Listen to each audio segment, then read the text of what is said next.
बिस्मिल्लाहिर्रहमानिर्रहीम। अस्सलामु अलैकुम। अल्लाह के महबूब सल्लल्लाहु अलैहि वसल्लम अल्लाह के हुजूर आलम आखिरी की आखिरत की तैयारी।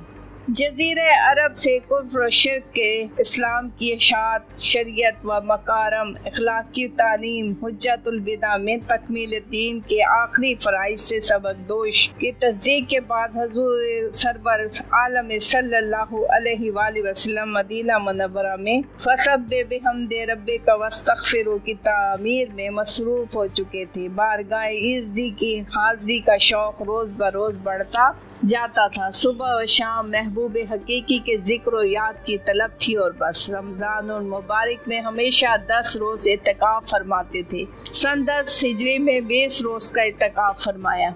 एक दिन हज़रत फातिमा बतूल रज़ी अल्लाह ताला अन्हा तशरीफ़ लाईं तो इनसे फरमाया, प्यारी बेटी, अब अपनी हालत मुझे करीब मालूम होती है।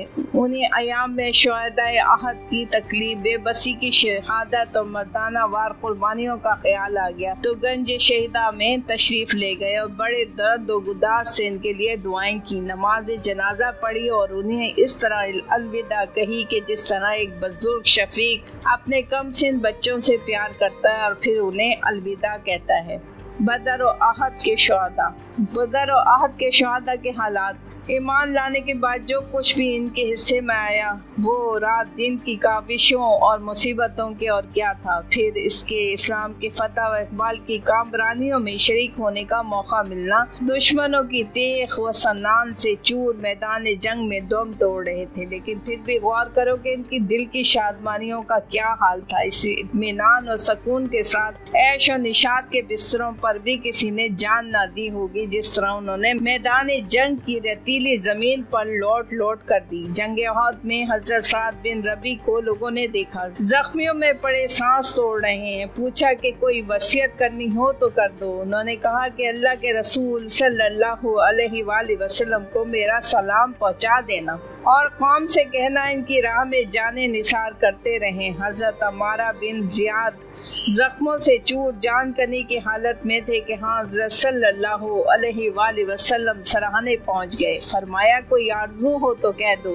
हज़रत अमारा रज़ी अल्लाह ताला अन्हा ने अपना ज़ख्मी जिस्म घसीट कर और ज़्यादा करीब कर दिया और अपना सर आप सल्लल्लाहु अलैहि वसल्लम के कदमों पर रख दिया कि अगर कोई आरज़ू हो सकती है तो सिर्फ यही है और हसरत दिल में बाकी है तो यही कि जब मौत का वक्त आए तो मेरी आंखें महबूब का दीदार कर रही हूँ और महबूब मेरी आंखों में देख रहा हो। यहाँ से वापस आए तो मंबर नबवी सल्लल्लाहु अलैहि वसल्लम पर जलवा तराज हुए और अरबाब सदक व सफ़ा से निहायत दर्द मंदाना लहजे में मुखातिब होकर इरशाद फरमाया, दोस्तों, अब मैं तुमसे आगे मंजिल आखिरत की तरफ चला जा रहा हूँ ताकि बारगाह इज़्ज़ी में तुम्हारी शहादत दूँ। अब अल्लाह मुझे यहाँ से वो अपना हौज़ नज़र आ रहा है जिसकी वसत एला से हजफा तक है। मुझे तमाम दुनिया के खजानों की कुंजियाँ दे दी गई हैं। अब मुझे ये खौफ नहीं कि तुम मेरे बाद शिर्क करोगे, अलबत्ता मैं इससे डरता हूँ कि कहीं दुनिया में मुब्तला ना हो जाओ और इसके लिए आपस में कश्त तो खून ना करो।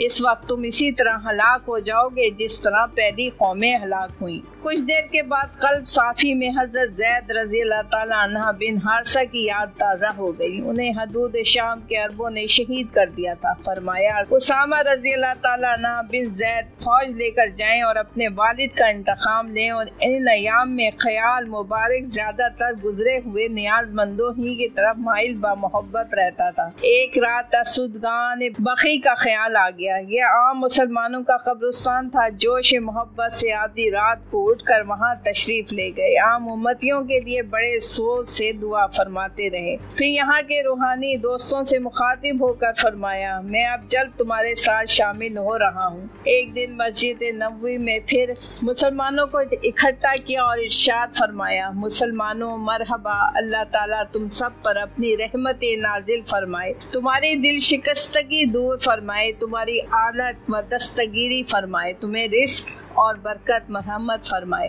तुम्हें इज्जत और रफ़त से सरफराज फरमाए, तुम्हें दौलत अमन और आफियत से शाद काम फरमाए। मैं इस वक्त तुम्हें सिर्फ अल्लाह के खौफ और तक़वा की वसीयत करता हूँ। अब अल्लाह ताला ही तुम्हारा वारिस और खलीफा है और अब मेरी तुमसे अपील इसी के खौफ के लिए है।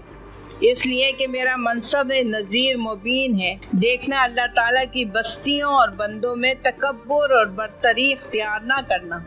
ये हुक्म रब्बानी हर वक्त तुम्हारे महलूज़ खातिर रहना चाहिए। ये आखिरत का घर है, हम ये इन लोगों को देते हैं जो ज़मीन में गरूर और फसाद का इरादा नहीं करते। आखिरत की कामयाबी परहेज़गारों के लिए है। फिर फरमाया, क्या तकब्बुर करने वालों का ठिकाना दोज़ख नहीं है। आखिरी अल्फाज इरशाद फरमाया, सलाम तुम सब पर और इन सब लोगों पर जो वास्ता इस्लाम से मेरी बैत में दाखिल होंगे। जज़ाकल्लाह।